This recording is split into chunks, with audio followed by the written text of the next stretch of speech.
সেই আন্দোলনের যে ভূমিকা রানাবের, সেই ভূমিকায় আপনারা কি দিয়ে মূল্যায়ন করেছেন? এই স্থগিতাদেশ, এই প্রত্যাহার আদেশ, আমরা যদি 4 তারিখে যদি শেখ হাসিনা ফ্যাসিস্টকে এই রানাবের নেতৃত্বে যদি সরাতে পারি, ইনশাল্লাহ এই প্রত্যাহার আদেশও সরবে। যদি আপনারা সঠিক সিদ্ধান্ত যদি না নেন, তাহলে আমি দলমত নির্বিশেষে বলতে চাই, এই শহরে আপনাদের বিএনপি তত যুব দলের কোনো ধরনের কোনো অ্যাক্টিভিটিস এই পার্টি অফিস তালা দেওয়া হবে, বন্ধ করে দেবো। আমি এটা প্রতিজ্ঞা করে যাচ্ছি।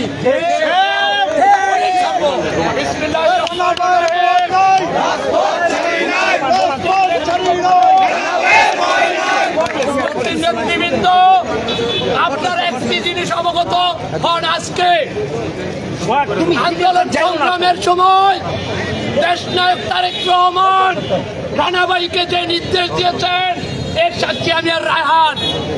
তারেক রহমানের প্রতিটি কথা অক্ষর অক্ষরে পালন করে আন্দোলন সংগ্রাম চালিয়ে গেছে। এ পর্যায়ে আমাদের মাঝে বক্তৃতা রাখবেন মুন্সিগঞ্জ শহর ছাত্র দলের আহ্বায়ক রোমান হোসেন। বিসমিল্লাহির রহমানির রহিম। সংগ্রামী নেতৃবৃন্দ, আপনারা জানেন আজকে যে মাসুদ রানা ভাইকে তার দলীয় পদ থেকে প্রত্যাহার করা হলো।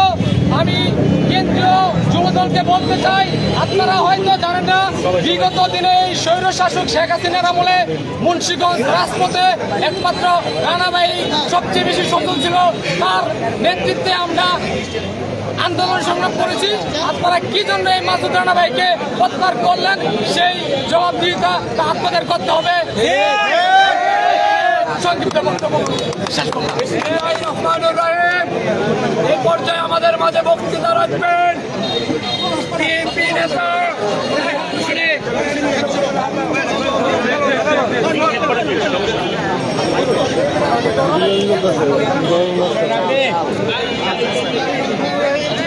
প্রিয় সহযোদ্ধা ভাইয়েরা, আমি তৃণমূলের একজন সাধারণ কর্মী। বিগত আন্দোলন কর্মসূচির সময় আমি মহিউদ্দিন সাহেবের খুব সন্নিকটে ছিলাম। আমি দেখেছি রানার কার্যক্রমগুলো প্রতি পদে পদে কীরকম রিস্ক নিয়ে এই আন্দোলন কর্মসূচিগুলো সফল করেছে। এমন একটি রানা তৈরি করতে 100 বছর লাগবে। এই সিদ্ধান্ত নেয় রানাকে প্রত্যাহার করার জন্য। আমরা এই সিদ্ধান্ত কোনোভাবে মানি না। মুন্সিগঞ্জে নাই, যদি মুন্সিগঞ্জে এমন কোন একটা কর্মী তৈরি করে দেখাতে পারে, আমরা তার নেতৃত্বে রাজনীতি করবো। রানার কোনো বিকল্প নাই। আমরা রানাকে অনন্ত বিলম্বে রানার এই নিষেধাজ্ঞা প্রত্যাহার করুন, রানাকে সভাপতি প্রতিষ্ঠিত করুন। আমরা না মুন্সিগঞ্জের কোন কার্যক্রম করতে দিব না। বক্তব্য শেষ করছি। রানার তোমার ভয় নাই। ধন্যবাদ সবাইকে। এই পর্যায়ে আমাদের মাঝে বক্তৃতা রাখবেন মুন্সিগঞ্জ শহর স্বেচ্ছাসেবক দলের বিপ্লবী আহ্বায়ক পলাশ। বিসমিল্লাহির রহমানির রহিম। আজ যুবদল যে সিদ্ধান্ত দিয়েছে মুন্সিগঞ্জের জনগণ তা প্রত্যাহার করে ঘৃণাভাবে প্রত্যাহার করেছে। আমার তীব্র নিন্দা জানাচ্ছি শহর স্বেচ্ছাসেবক দলের পক্ষ থেকে। যেই রানা ভাই 28 তারিখের পরে মুন্সিগঞ্জের রাজনীতিতে এক আতঙ্কের নাম ছিল, রানা ভাই তার অবৈধ প্রত্যাহার আমরা নিশ্চিতভাবে প্রত্যাহার দাবিতে ধন্যবাদ জানিয়ে আমার বক্তব্য শেষ করছি। বাংলাদেশ জিন্দাবাদ, বাংলাদেশ জাতীয়তাবাদী স্বেচ্ছাসেবক দল জিন্দাবাদ। আমরা তোমায় ভুলি নাই, আমরা তোমায় ভুলি নাই।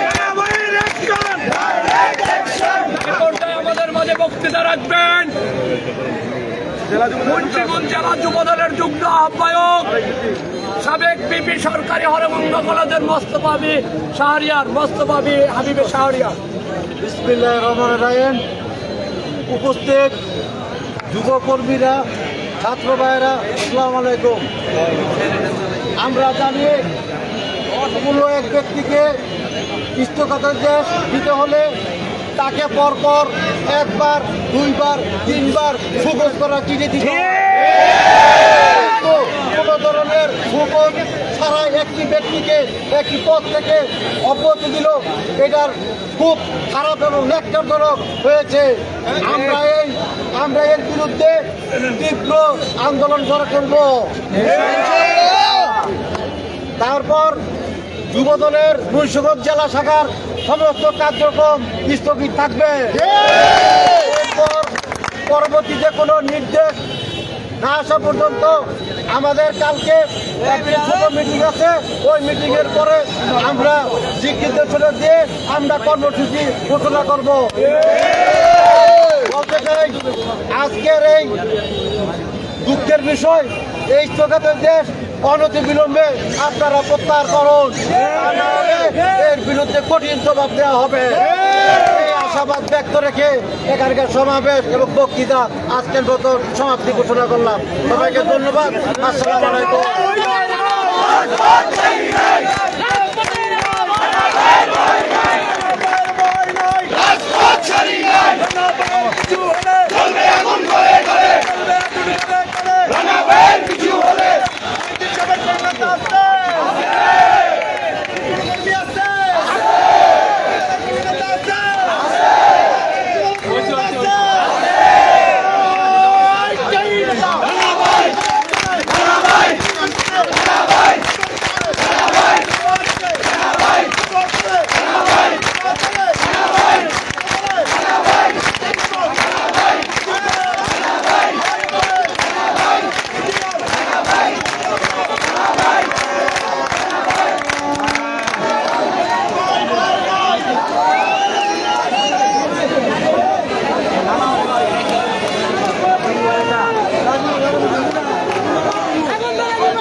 জেলা বিএনপি নেতৃবৃন্দর সাথে আমরা আলোচনা করে আগামীকালকে আমরা আপনাদের সবার সাথে যোগাযোগ করে আমাদের আগামীর কর্মসূচি ঘোষণা করব। আমরা সবাই ধৈর্য ধরব, আমরা দেখব আমাদের ধৈর্যের বাদ কতটুকু তারা মেনে নেয়। সবাইকে আমাদের সকলের তরফ থেকে, মোহাম্মদ কাসিম সাহেবের তরফ থেকে ধন্যবাদ জানিয়ে আজকের কর্মসূচি এখানে সমাপ্ত করলাম। আল্লাহ হাফেজ।